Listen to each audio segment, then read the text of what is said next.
Hi guys, வணக்கம். நம்ம direct and indirect ஸ்பீச்ல ஏற்கனவே 6 வீடியோ நம்ம போட்டிருக்கிறோம்.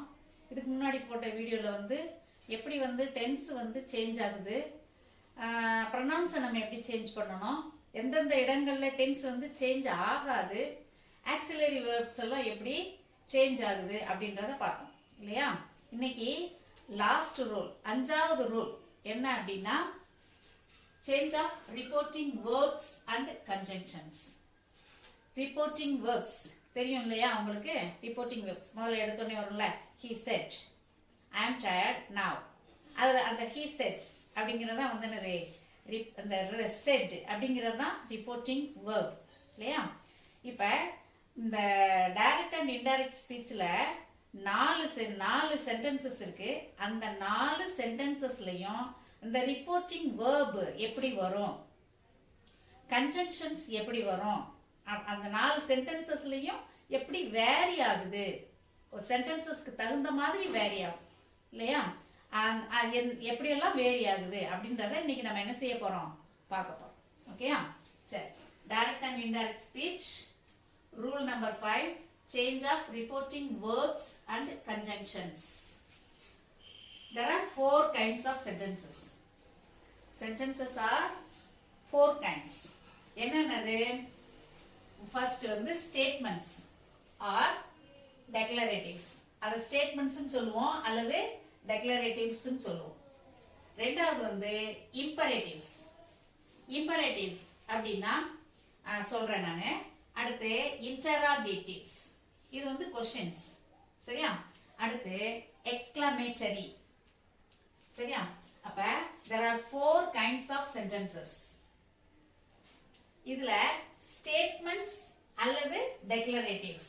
இந்த statements ரெண்டு வகையா இருக்குது. ஒன்னு affirmative, இன்னொன்னு negative.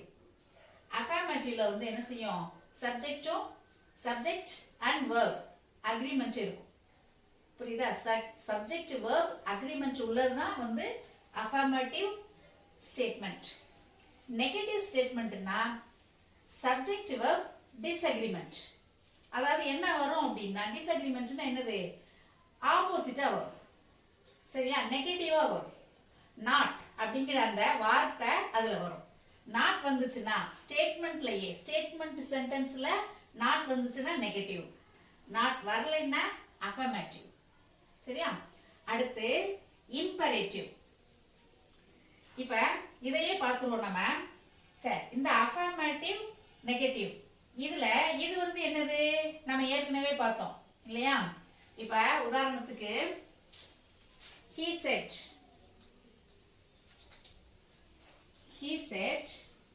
I am tired now. I am tired now. இத நம்ம இன்டைரக்ட்ல மாத்தும் போது எப்படி மாத்துவோம், he said that I அவன சொல்றான் இல்லையா. அப்ப he am என்னவா மாறிடும், past tense ஆ மாறிடும். இங்க past tense reporting verb இருக்கிறதுனால past tense ஆ இது என்ன செய்யுது, am past tense ஆ மாறிடும். he was tired nowங்கிறது then என்ன செய்யும், மாறும். இதெல்லாம் நம்ம ஏற்கனவே அந்த வீடியோஸ்ல நாம பார்த்திருக்கிறோம். நீங்க போய் என்ன செஞ்சுக்கோங்க, ஒரு தடவை ரெஃபர் பண்ணிக்கோங்க சரியா. இப்ப he said I am tired now, இதுதான் என்னது, ரிப்போர்ட்டிங் verb. இந்த இடத்துல இது என்னது, ரிப்போர்ட்டிங் verb சரியா. இது என்னது, கன்ஜங்ஷன். உங்களுக்கு ஒரு ரீகால் பண்றதுக்காக இதை நான் சொல்றேன் நானு. he said அப்படிங்கிறது என்னது, ரிப்போர்ட்டிங் verb. இது கன்ஜங்ஷன். இப்ப இந்த ரிப்போர்ட்டிங் வெர்பும் இந்த கன்ஜங்ஷன்ஸும் இந்த 4 டைப்ஸ் ஆஃப் சென்டென்சஸ்ல எப்படி மாறுது அப்படின்னு தான் பார்க்க போறோம். ஸ்டேட்மெண்ட்ஸ்ல நமக்கு தெரியும், இதுதான் என்னது, present tense reporting verbs. says, tells, say, tell அப்படின்னு வரும். இது past tense இல்லையா. அடுத்து said to னு வந்துச்சுன்னா நம்ம told னு மாத்துவோம் இல்லையா. அப்ப இதுதான் என்னது, ரிப்போர்ட்டிங் verbs. ஸ்டேட்மெண்டினுடைய ரிப்போர்ட்டிங் verbs. அதனுடைய கன்ஜங்ஷன் வந்து என்னது that. இத நம்ம ஏற்கனவே வந்து நம்ம இந்த ரூல்ஸை படிக்கும் போது ஸ்டேட்மெண்ட் சென்டென்சஸா எடுத்து தான் நம்ம அந்த ரூல்ஸை படிச்சோம். அதனால இது நமக்கு நல்லாவே இது தெரியும். அடுத்து வந்து இது வந்து என்னது இம்பரேட்டிவ்ஸ். புரியுதா? இம்பரேட்டிவ்ஸ் வந்து எதுல ஆரம்பிக்கும் அப்படின்னா வேர்ப்ல ஆரம்பிக்கும். சென்டென்ஸ் வந்து வேர்ப்ல ஆரம்பிக்கும். ஸ்டேட்மெண்ட் எப்படி ஆரம்பிக்கும்? சாதாரண ஒரு வாக்கியமா ஆரம்பிக்கும். சப்ஜெக்ட் வெர்பு ஆப்ஜெக்ட் அப்படின்ற மாதிரி என்ன செய்யும் ஆரம்பிக்கும். ஆனா இம்பரேட்டிவ்ஸ் வந்து வேர்ப்ல என்ன செய்யும் ஆரம்பிக்கும். சரியா? சரி, அது இம்பரேட்டிவ் வந்து நம்ம எப்படி என்ன வகை இருக்கு, எத்தனை வகை இருக்குதுன்னா comments, request, advice. Imperative sentences வந்து கமெண்ட்ஸா வரும், ரெக்வெஸ்டா வரும், அட்வைஸா வரும். கமெண்ட்ஸ் என்னன்னு தெரியும் இல்லையா? கமெண்ட்ஸ் என்னது கட்டளை இடுறது.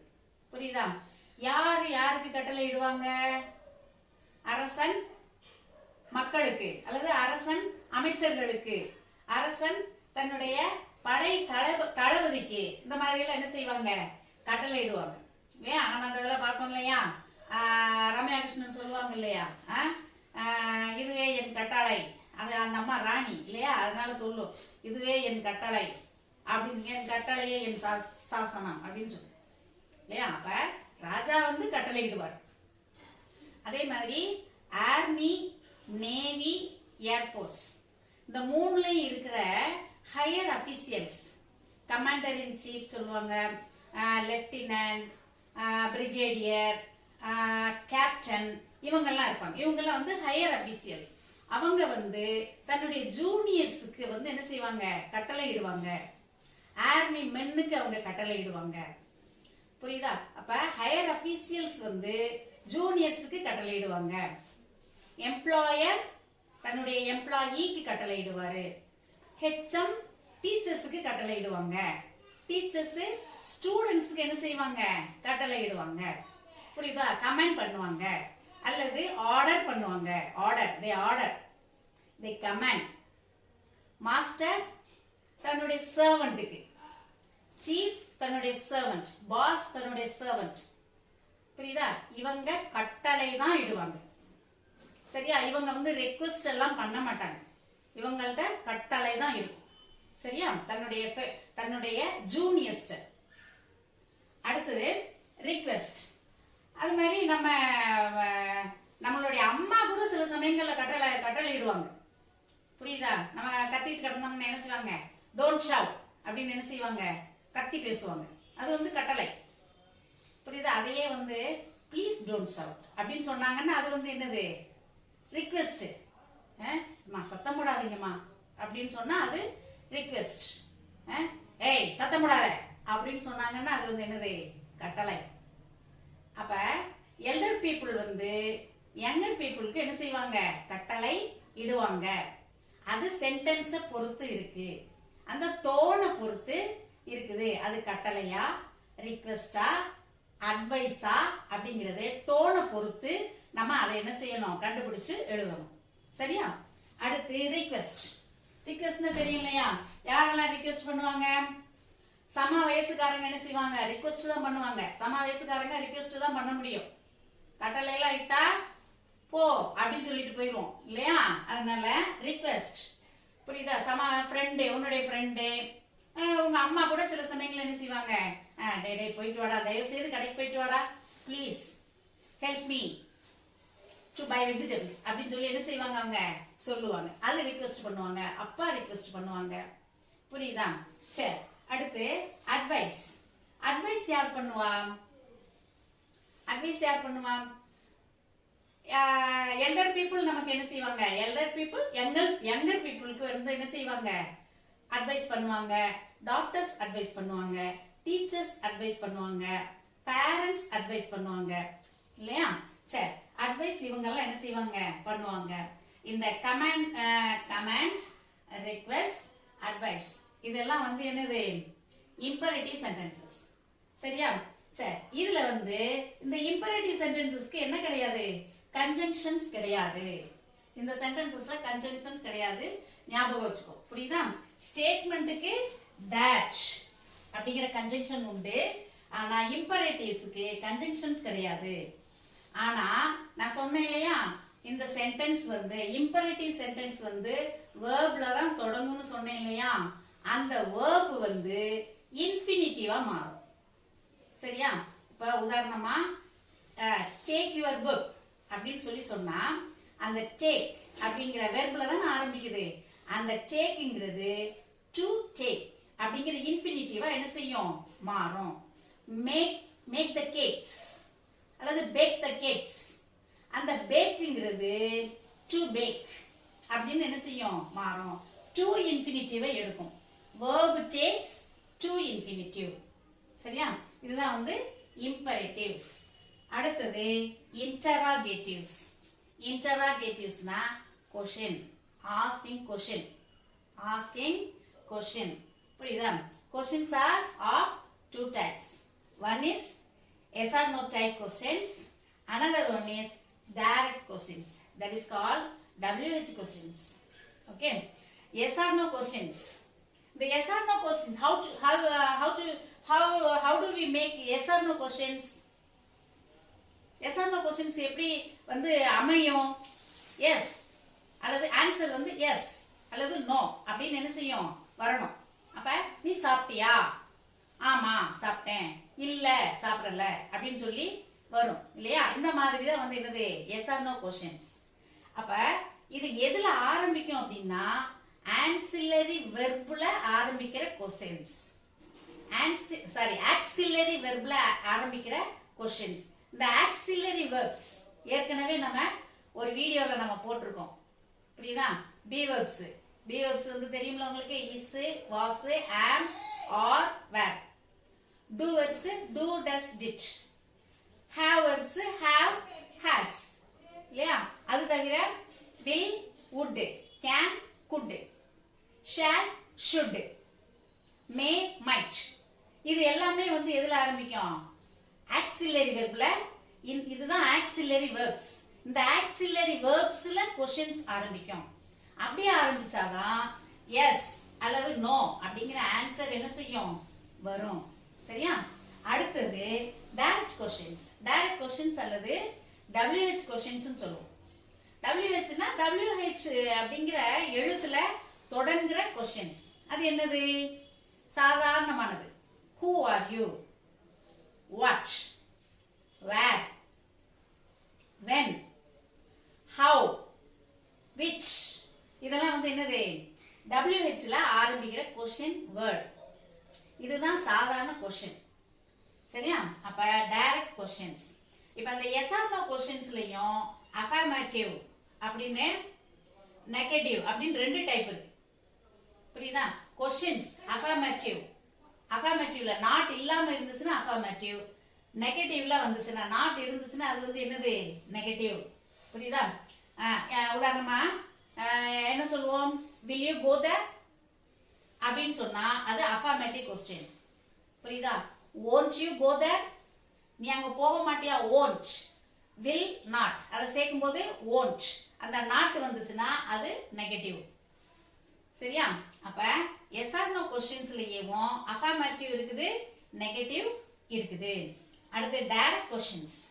அது நம்ம அதுலயும் affirmative இருக்குது, நெகட்டிவ் இருக்குது. where are you going? why don't you come to school? where are you going? அதுல not வரல. why didn't you come to school? ஏன் நீ ஸ்கூலுக்கு வரல? didn't plus not அதை சேர்த்து சொல்லும்போது தான் didn't னு சொல்லுவோம். அதுல not வருது. why didn't you come to school அப்படின்னு சொன்னோம்னா அது நெகட்டிவ் क्वेश्चन. சரியா? சரி, அடுத்து இந்த இன்டராகேட்டிவ்ஸ்ல ரிப்போர்ட்டிங் verbs அப்படின்னு பார்த்தோம்னா இங்க நம்ம என்ன செய்வோம்? he said அப்படின்னா said சொன்னான்ற அந்த கன்ஜங்ஷன் வருது இல்லையா? ரிப்போர்ட்டிங் verb வருது இல்லையா? அப்ப இதுல எப்படி வரும்? क्वेश्चंसனா எப்படி வரும்? क्वेश्चनனா கேட்போம். அப்ப ask, enquire, demand. புரியுதா? கேக்குறது எல்லாமே கேக்குறது தான். என்கொயரி கேள்வி மேல கேள்வியா கேட்பாங்க இல்லையா? என்கொயரின்னு சொல்லுவாங்க இல்லையா? போலீஸ் ஸ்டேஷன்ல எல்லாம் ரொம்ப என்கொயரி நடத்துனாங்க அப்படின்னு என்ன அர்த்தம்? கொஸ்டினா கேட்டாங்க அப்படின்னு அர்த்தம். சரியா? அப்ப அந்த ரிப்போர்ட்டிங் வேர்ப்ல என்ன வரும்? அவன் இந்த மாதிரி கேட்டான், அவன் அந்த மாதிரி கேட்டான். கொஸ்டின் தானே, அப்ப கேட்க தானே செய்வாங்க. அப்ப அதுக்குரிய ஆஸ்க், கொஸ்டின், தே கொஸ்டின்டு, அவங்க என்ன கொஸ்டின் கேட்டாங்க, கொஸ்டின்டு, என்கொயர்ட், டிமாண்ட், இதெல்லாம் வந்து என்னது? Reporting verbs. சரியா? இதுல நம்ம கன்ஜங்ஷன்ஸ் பார்க்க போனா எஸ் ஆர் நோ கொஸ்டின்ஸ்க்கு மட்டும்தான் கன்ஜங்ஷன்ஸ் உண்டு. புரியுதா? எஸ் ஆர் நோ கொஸ்டின்ஸ்க்கு மட்டும்தான் கன்ஜங்ஷன். என்ன என்ன கன்ஜங்ஷன் வரும் அப்படின்னா வெதர் அல்லது இஃப், ரெண்டுமே ஒரே மீனிங் தான். வெதர்னு போடலாம் அல்லது இஃப்னு போடலாம். கன்ஜங்ஷனா நம்ம அதை யூஸ் பண்ணலாம். சரியா? அடுத்து கடைசியா வந்து என்னது? எக்ஸ்கிளமேட்டரி. எக்ஸ்கிளமேட்டரின்னு என்னது? உணர்ச்சி வாக்கியங்கள். புரியுதா? உணர்ச்சி வாக்கியங்கள், உணர்ச்சிகள் நமக்கு 9 வகை உணர்ச்சிகளை நம்ம வந்து என்ன செஞ்சிருக்கோம்? படங்கள்ல எல்லாம் பார்த்துருக்கோம் இல்லையா? அழுகை, சிரிப்பு, கோபம், என்னது வேற என்னது, எரிச்சல், இந்த மாதிரி 9 வகையான நவ ரசங்கள்னு சொல்லுவோம் இல்லையா? அதை வந்து காட்டுறதுதான் வந்து சிரிப்பு. இது எல்லாமே இதுதான் வந்து என்னது? Exclamatory sentences. அந்த உணர்ச்சிகளை காட்டக்கூடியது. கடைசியில் அந்த உணர்ச்சி வாக்கியம், ஆச்சரியக்குறின்னு சொல்லுவோம் இல்லையா? அந்த எக்ஸ்கிளமேட்டரி மார்க் அப்படின்னு சொல்லுவோம் இங்கிலீஷ்ல. அது கடைசியில இந்த சென்டென்ஸ்ல வரும். அதை வச்சு நம்ம கண்டுபிடிச்சுக்கலாம். சரியா? இப்ப இந்த பக்கம் நம்ம என்ன செய்யலாம் பார்க்கலாம்.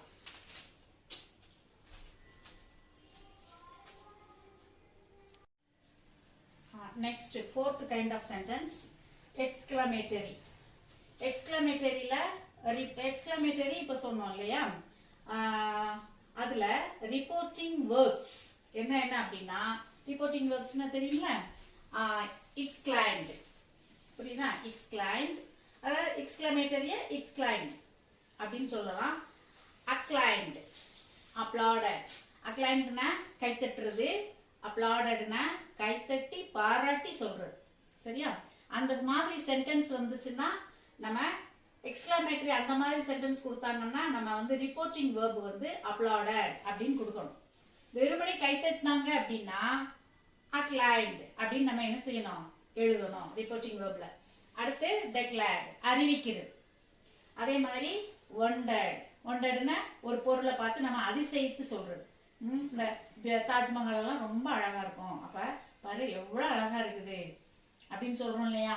Have beautiful that Taj is அப்படின்னு சொல்றோம் இல்லையா? அதான் என்னது? வண்டர்ட்.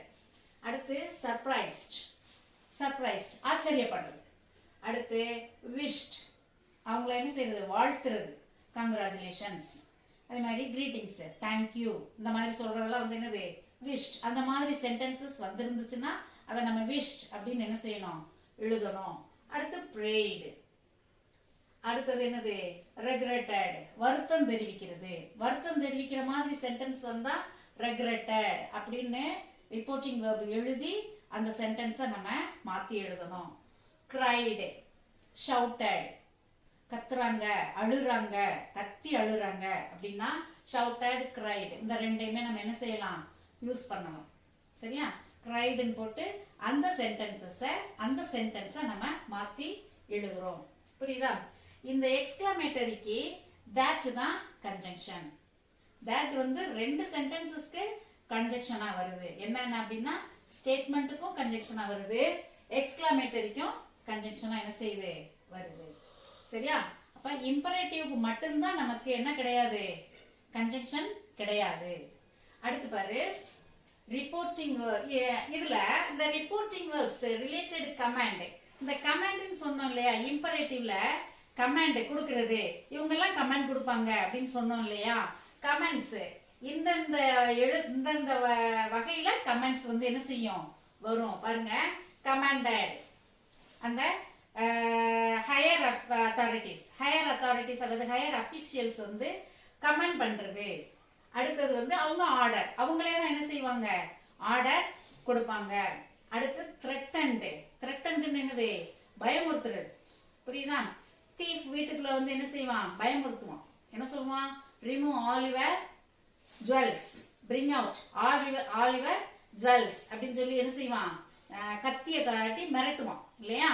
அப்ப மிரட்டுறது, இல்ல ஒரு இடத்துல கொள்ளையடிக்கிறவன் என்ன செய்வான், ஒரு பேங்க்ல இருக்கிறவன் என்ன செய்வான், எல்லாரையும் ஒரு இடத்துல உட்கார வச்சுட்டு don't move otherwise I shoot you அப்படின்னு சொல்லிட்டு அவன் என்ன செய்வான், த்ரெட்டன் பண்ணுவான். அந்த மாதிரி சென்டென்சஸ் த்ரெட்டன்ட் அப்படிங்கிற அந்த ரிப்போர்ட்டிங் வேர்ப் நம்ம என்ன செய்யணும், கொடுக்கணும். அடுத்து வாண்ட், வான் பண்றது. புரியுதா? என்னது, இங்க என்ன செய்யுங்க, பாதுகாப்பா இருங்க, இல்லைன்னா வெள்ளம் என்ன செஞ்சிரும், வந்துரும். வெள்ள சமயங்கள்ல நமக்கு வான் பண்ணுவாங்க, கடலுக்கு போகாதீங்க, மீனவர்கள் கடலுக்குள் செல்ல வேண்டாம் அப்படின்னு எல்லாம் என்ன செய்வாங்க, வான் பண்ணுவாங்க இல்லையா? அந்த மாதிரி சென்டென்சஸ்க்கு வாண்ட் அப்படிங்கிற ரிப்போர்ட்டிங் வேர்பை நம்ம என்ன செய்யணும், கொடுக்கணும். அதே மாதிரி கம்பல் பண்றது. புரியுதா? You do this work, you do complete this work, you do finish this lesson அப்படின்னு சொல்லிட்டு அந்த டூங்கிறது கம்பல் பண்றதுக்காக அதை என்ன செய்வாங்க, அந்த டூவை நம்ம யூஸ் பண்ணுவோம். புரியுதா? அடுத்தது ரிக்வெஸ்ட். ரிக்வெஸ்ட்ல வேண்டி கேட்கறது. வேண்டி எப்படி கேட்போம், ப்ளீஸ் அப்படிங்கிற வார்த்தையை போட்டு கேட்போம். அந்த ப்ளீஸை பார்த்தோன்னே நம்ம ரிக்வெஸ்டட் அப்படிங்கிற ரிப்போர்ட்டிங் வேர்பை நம்ம என்ன செஞ்சிடலாம், எழுதிடலாம். அல்லது would you அப்படிங்கிற வார்த்தை வரும், அல்லது will you அப்படிங்கிற வார்த்தை வரும், இல்லாட்டி could you அப்படிங்கிற வார்த்தை என்ன செய்யும், வரும். அதெல்லாம் வந்து ரிக்வெஸ்டுக்கான வார்த்தைகள். அதெல்லாம் வரும்போது நம்ம ரிக்வெஸ்டட் அப்படிங்கிற அந்த ரிப்போர்ட்டிங் வேர்பை நம்ம என்ன செய்வோம், இன்டைரக்ட்ல போட்டுருவோம். அடுத்து இம்ப்ளோர்ட், இதுவும் ரிக்வெஸ்ட் சம்பந்தமான வார்த்தை தான். அதே மாதிரி beseeched, வேண்டி கேட்கிறது. பெக்டு, பெக்டுன்னு என்னது, அதுவும் வேண்டி கேட்கறது தான். புரியுதா? ப்ளீஸ் ஹெல்ப் மீ, அதெல்லாம் வேண்டி தான் கேட்போம். ஹெல்ப் மீ அப்படின்னு சொல்லி கேட்கறதெல்லாம் என்ன செய்வோம், help me to get a job அப்படின்னு சொல்லி வேண்டி தான் கேட்போம். அதுக்கு நம்ம பெக்டு என்ன செய்வோம், போடுவோம். அடுத்து என்ட்ரீட்டட். என்ட்ரீட்டட்ன்றது எது, இதுவும் மன்றாடி கேட்கறது தான். புரியுதா? தயவு செய்து எனக்கு எப்படியாவது இந்த வேலையை வாங்கி கொடுங்க அப்படின்னு மன்றாடி கேட்கிறோம் இல்லையா, திரும்ப திரும்ப கேட்கிறோம்ல, அந்த இதுக்கு வந்து என்னது, என்ட்ரீட்டட் அப்படிங்கிற ரிப்போர்ட்டிங் வேர்பை நம்ம யூஸ் பண்ணலாம். புரியுதா? அடுத்து இந்த இம்பரேட்டிவ்லயேவும் அட்வைஸ், ஏற்கனவே நான் சொன்னேன், அட்வைஸ் யார் கொடுப்பாங்க, டாக்டர்ஸ் கொடுப்பாங்க, நம்ம எல்டர் பீப்புள் கொடுப்பாங்க, டீச்சர்ஸ் கொடுப்பாங்க இல்லையா, பேரண்ட்ஸ் கொடுப்பாங்க. இவங்கெல்லாம் அட்வைஸ் நமக்கு பண்ணுவாங்க. அப்ப அட்வைஸா கொடுக்கும்போது நம்ம என்ன செய்யணும், அட்வைஸ்ட் அப்படிங்கிறத போடணும். அதே மாதிரி என்கரேஜ் பண்ணும்போது என்கரேஜ்ட், எக்ஸார்டட், அர்ஜ்டு வலியுறுத்தி சொல்றது. புரியுதா? பெர்ஷுவேடட், பெர்ஷுவேடட்ன்றது அதுவும் தான். புரியுதா? அதுவும் வலியுறுத்தி சொல்றது தான். புரியுதா? இந்த மாதிரி இந்தந்த வார்த்தைகளுக்குரிய சென்டென்ஸ் வரும்போது இதை நம்ம யூஸ் பண்ணலாம். புரியுதா? மேற்கொண்டு அட்வைஸ்டு அப்படிங்கிறத நம்ம என்ன செய்யலாம், பொதுவாகவே நம்ம போட்டுடலாம். அதே மாதிரி இங்க எல்லாம் உங்களுக்கு ஆர்டர், கமாண்டட் இதெல்லாம் வந்து உனக்கு தெரிஞ்சிடும். இதுல எல்லாம் வந்து இது தெரியல அப்படின்னா கூட நம்ம பொதுவாகவே ரிக்வெஸ்டட் அதை வந்து என்ன செஞ்சிடலாம், ரிக்வெஸ்டட்னே போட்டுடலாம். ஏன்னா இது எல்லாமே ரெக்வெஸ்டட் சம்பந்தமானதுதான். அப்ப நம்ம ரிக்வெஸ்டட்னே நம்ம என்ன செஞ்சிடலாம், போட்டுடலாம். புரியுதா? சரி, இப்ப 5 ரூல்ஸும் நம்ம என்ன செஞ்சாச்சு, இப்ப படிச்சாச்சு.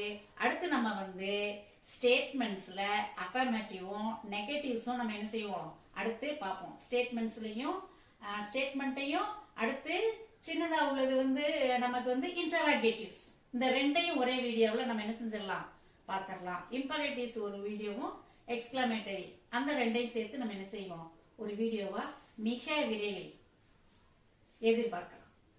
சரியா? தேங்க்யூ, நன்றி.